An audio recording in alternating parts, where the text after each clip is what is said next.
ಚಿಂತಾಮಣಿಯಲ್ಲಿ medical college.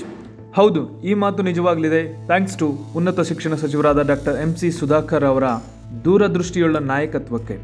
ವೀಕ್ಷಕರೇ ನಮಸ್ಕಾರ. ಚಿಂತಾಮಣಿ ಭಾಗಕ್ಕೆ ಅತ್ಯುತ್ತಮ ಯೋಜನೆಯಾದ ವೈದ್ಯಕೀಯ ಕಾಲೇಜಿನ ಲೇಟೆಸ್ಟ್ ವಿವರಗಳನ್ನು ನಾವು ಈ ವಿಡಿಯೋದಲ್ಲಿ ಚರ್ಚೆ ಮಾಡಲಿದ್ದೇವೆ. ತಪ್ಪದೇ ವಿಡಿಯೋ ಪೂರ್ತಿ ನೋಡಿ, ಇಷ್ಟ ಆದಲ್ಲಿ ಶೇರ್ ಮಾಡಿ ಮತ್ತು ನಮ್ಮ ಚಾನಲ್ಗೆ ಸಬ್ಸ್ಕ್ರೈಬ್ ಮಾಡಿ.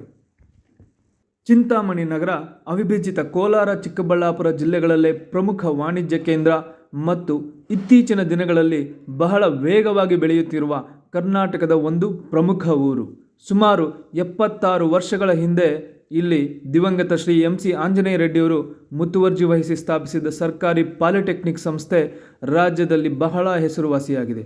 ಹಾಗೆಯೇ ಹಲವು ದಶಕಗಳಿಂದ ಇಲ್ಲಿನ ಹಲವಾರು ಸರ್ಕಾರಿ ಮತ್ತು ಖಾಸಗಿ ಶಾಲೆಗಳು ಮತ್ತು ಕಾಲೇಜುಗಳು ಚಿಂತಾಮಣಿ ಅಷ್ಟೇ ಅಲ್ಲದೆ ನೆರೆಯ ಚೇಳೂರು, ಬಾಗೇಪಲ್ಲಿ, ಶಿಡ್ಲಘಟ್ಟ, ಕೋಲಾರ, ಶ್ರೀನಿವಾಸಪುರ ಅಷ್ಟೇ ಏಕೆ ಹೊಸಕೋಟೆಯಿಂದಲೂ ವಿದ್ಯಾರ್ಥಿಗಳನ್ನು ಆಕರ್ಷಿಸುತ್ತಿದೆ. ಇದಲ್ಲದೆ ಇಲ್ಲಿನ ತರಕಾರಿ ಮಾರುಕಟ್ಟೆ, ದನಕರುಗಳ ಜಾತ್ರೆ ಇವುಗಳಿಂದ ಕೋಟಿಗಳ ಲೆಕ್ಕದಲ್ಲಿ ವ್ಯವಹಾರವಾಗುತ್ತಿರುತ್ತದೆ. ಅದೇ ರೀತಿ ಇತ್ತೀಚಿನ ದಿನಗಳಲ್ಲಿ ಇಲ್ಲಿನ ಕೈಲಾಸಗಿರಿ, ಕೈವಾರ, ಕೋನಕುಂಟ್ಲು, ಮುರುಗಮಲೆ, ಆಲಂಬಗಿರಿ ಮತ್ತು ಅಂಬಾಜಿ ದುರ್ಗದಂಥ ದೇವಸ್ಥಾನ ಮತ್ತು ಪ್ರಾಕೃತಿಕ ಸೊಬಗಿನ ಸ್ಥಳಗಳು ಪ್ರತಿ ವಾರ ಬೆಂಗಳೂರಿನಿಂದ 1000 ಗಟ್ಟಲೆ ಪ್ರವಾಸಿಗರನ್ನು ಕೈಬೀಸಿ ಕರೆಯುತ್ತಿವೆ. ಇದರ ಜೊತೆಗೆ ಇಲ್ಲಿ ನೂರಾರು ಕೋಟಿಗಳ ವೆಚ್ಚದಲ್ಲಿ ನಿರ್ಮಾಣವಾಗುತ್ತಿರುವ VTU ಘಟಕ ಇಂಜಿನಿಯರಿಂಗ್ ಕಾಲೇಜು ಕೂಡ ಚಿಂತಾಮಣಿಯ ಶೈಕ್ಷಣಿಕ ಮಹತ್ವವನ್ನು ಹೆಚ್ಚಿಸಿದೆ. ನನಗೂ ಸಹ ಎಷ್ಟೋ ಸಲ ಅನಿಸಿತು, ಚಿಂತಾಮಣಿಯಂಥ ನಗರಕ್ಕೆ ಯಾಕೆ ಒಂದು ಉತ್ತಮ ವೃತ್ತಿಪರ ಶಿಕ್ಷಣ ಸಂಸ್ಥೆ ಇಲ್ಲ ಎಂದು. ಇದೀಗ ಅದರ ಕೊರತೆ ಇಂಜಿನಿಯರಿಂಗ್ ಕಾಲೇಜು ಪ್ರಾರಂಭವಾಗುವುದರೊಂದಿಗೆ ನೀಗಿದೆ.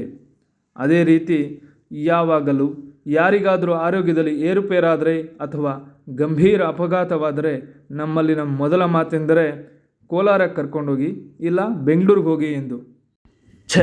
ಇಂಥ ಪ್ರಮುಖ ಪ್ರದೇಶಕ್ಕೆ ಉತ್ತಮ ವೈದ್ಯಕೀಯ ಸೌಲಭ್ಯವಿಲ್ಲ ಎಂದು ಬಹುಪಾಲು ಜನಕ್ಕೆ ಅನ್ನಿಸದೇ ಇರುವುದಿಲ್ಲ. ಇದೀಗ ಇಲ್ಲಿನ ಶಾಸಕರು ಮತ್ತು ರಾಜ್ಯದ ಉನ್ನತ ಶಿಕ್ಷಣ ಸಚಿವರಾದ ಡಾಕ್ಟರ್ MC ಸುಧಾಕರ್ ಅವರು ಅತ್ಯುತ್ಸಾಹದಿಂದ ಚಿಂತಾಮಣಿಯ ಸರ್ಕಾರಿ ಆಸ್ಪತ್ರೆಯನ್ನು ರಾಜ್ಯದ ಯಾವುದೇ ಪ್ರಮುಖ ಸರ್ಕಾರಿ ಆಸ್ಪತ್ರೆಗೆ ಕಮ್ಮಿ ಇಲ್ಲದಂತೆ ಸೂಪರ್ ಸ್ಪೆಷಾಲಿಟಿ ಆಸ್ಪತ್ರೆಯ ರೀತಿ ಸರ್ಕಾರಿ ಅನುದಾನದ ಜೊತೆಗೆ ಖಾಸಗಿ ವ್ಯಕ್ತಿಗಳಿಂದ, ಕಂಪನಿಗಳ CSR ಫಂಡಿನಿಂದಲೂ ಹಣ ತಂದು ಆಸ್ಪತ್ರೆಯ ಸರ್ವಾಂಗೀಣ ಅಭಿವೃದ್ಧಿಗೆ ಟೊಂಕ ಕಟ್ಟಿರುವರು. ಇದೆಲ್ಲ ನಮ್ಮೂರಿನ ಜನತೆಗೆ ಉತ್ತಮ ವೈದ್ಯಕೀಯ ಸೌಲಭ್ಯ ತಮ್ಮೂರಿನಲ್ಲೇ ಸಿಗಲಿ ಎಂಬ ಸದುದ್ದೇಶದೊಂದಿಗೆ.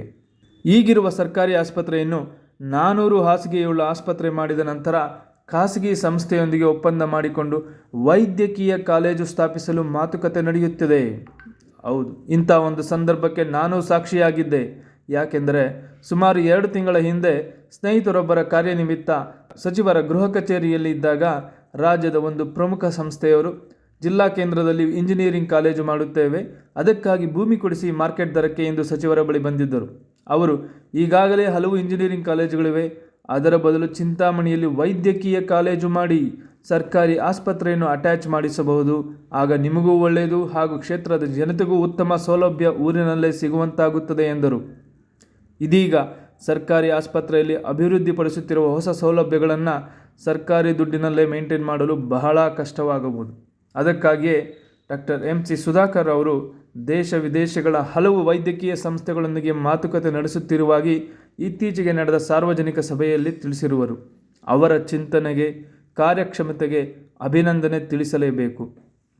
ಇನ್ನು ನಿಮಗೆಲ್ಲ ತಿಳಿಸಲೇಬೇಕಾದ ವಿವರ ಎಂದರೆ, ಚಿಂತಾಮಣಿಯಲ್ಲಿ ಸ್ಥಾಪಿಸಲ್ಪಡುವ ವೈದ್ಯಕೀಯ ಕಾಲೇಜು ಯಾವ ಮಾದರಿಯಲ್ಲಿ ಇರುತ್ತೆ, ಜನಕ್ಕೆ ಆಗುವ ಪ್ರಯೋಜನಗಳೇನು ಎಂದು. ಇದು ಸರ್ಕಾರಿ ಮತ್ತು ಖಾಸಗಿ ಸಂಸ್ಥೆಗಳ ಸಹಯೋಗದಲ್ಲಿ ಸ್ಥಾಪಿಸುವ ಯೋಜನೆ ಇದ್ದು, ಖಾಸಗಿ ಸಂಸ್ಥೆಯವರು ಮೆಡಿಕಲ್ ಕಾಲೇಜು ಸ್ಥಾಪನೆ, ಅದರ ಆಡಳಿತ, ವಿದ್ಯಾರ್ಥಿಗಳ ಅಡ್ಮಿಷನ್ ಎಲ್ಲ ನೋಡಿಕೊಳ್ಳುವರು. ಇಲ್ಲಿನ ಫೀಸ್ ಖಾಸಗಿ ಸಂಸ್ಥೆಗಳಂತೆ ಇರಲಿದೆ. ಆದರೆ ಈಗಾಗಲೇ ಕಾರ್ಯರೂಪದಲ್ಲಿರುವ ಸರ್ಕಾರಿ ಆಸ್ಪತ್ರೆಯನ್ನು ಇದೇ ಮೆಡಿಕಲ್ ಕಾಲೇಜಿಗೆ ಜೋಡಿಸಲಾಗುತ್ತದೆ. ಆಗ ಆಸ್ಪತ್ರೆಯ ಮೇಲ್ವಿಚಾರಣೆ, ರೋಗಿಗಳ ಆರೈಕೆ ಎಲ್ಲವೂ ಇದೇ ವೈದ್ಯಕೀಯ ಕಾಲೇಜಿನವರದೇ ಆಗಿರುತ್ತದೆ. ಆದರೆ ಸರ್ಕಾರಿ ದರದಲ್ಲೇ. ಇದು ಖಾಸಗಿಯವರಿಗೂ ಲಾಭ. ಇನ್ನು ಸಾರ್ವಜನಿಕರಿಗೆ ಖಾಸಗಿ ಆರೈಕೆಯ ಗುಣಮಟ್ಟ ಅತಿ ಕಡಿಮೆ ದರದಲ್ಲಿ ಸಿಗಲಿದೆ. ಈ ರೀತಿಯ ವ್ಯವಸ್ಥೆ ಹೊಸದೇನಲ್ಲ. ಮಂಗಳೂರಿನ ಸುಪ್ರಸಿದ್ಧ ಕಸ್ತೂರ್ಬಾ ವೈದ್ಯಕೀಯ ಸಂಸ್ಥೆ ಸರ್ಕಾರಿ ವೆನ್ಲಾಕ್ ಆಸ್ಪತ್ರೆಯ ಸಹಯೋಗದಲ್ಲಿ 1955ರಿಂದಲೂ ಮತ್ತು ದಾವಣಗೆರೆಯ ಜೆ ಸಂಸ್ಥೆಯವರು ಸರ್ಕಾರಿ ಚಿಗಟಗೇರಿ ಜಿಲ್ಲಾ ಆಸ್ಪತ್ರೆ ಮತ್ತು ತಾಯಿ ಮಕ್ಕಳ ಆಸ್ಪತ್ರೆಯ ಸಹಯೋಗದಲ್ಲಿ ಯಶಸ್ವಿಯಾಗಿ ಮೆಡಿಕಲ್ ಕಾಲೇಜು ಮತ್ತು ರೋಗಿಗಳ ಸಮರ್ಥ ಆರೈಕೆ ಮಾಡಿಕೊಂಡು ಬರುತ್ತಿವೆ. ಇಂಥದೇ ರೀತಿಯಲ್ಲಿ ಚಿಂತಾಮಣಿಯಲ್ಲಿ ಸ್ಥಾಪಿಸಲಿರುವ ಮೆಡಿಕಲ್ ಕಾಲೇಜು ಇರಲಿದ್ದು ಖಂಡಿತ ಸುತ್ತಮುತ್ತಲಿನ ಸಾರ್ವಜನಿಕರಿಗೆ ಅತ್ಯುತ್ತಮ ಆರೈಕೆ ಸಿಗಲಿದೆ.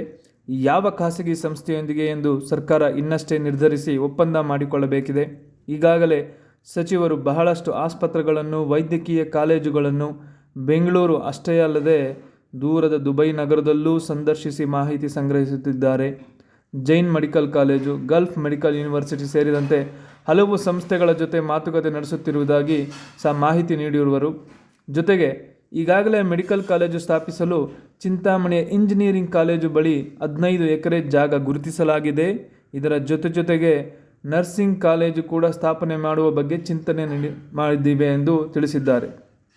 ಒಟ್ಟಿನಲ್ಲಿ ನಮ್ಮೂರು ನಮ್ಮ ಜನರಿಗೆ ಉತ್ತಮ ದಿನಗಳು ಬರುತ್ತಿವೆ.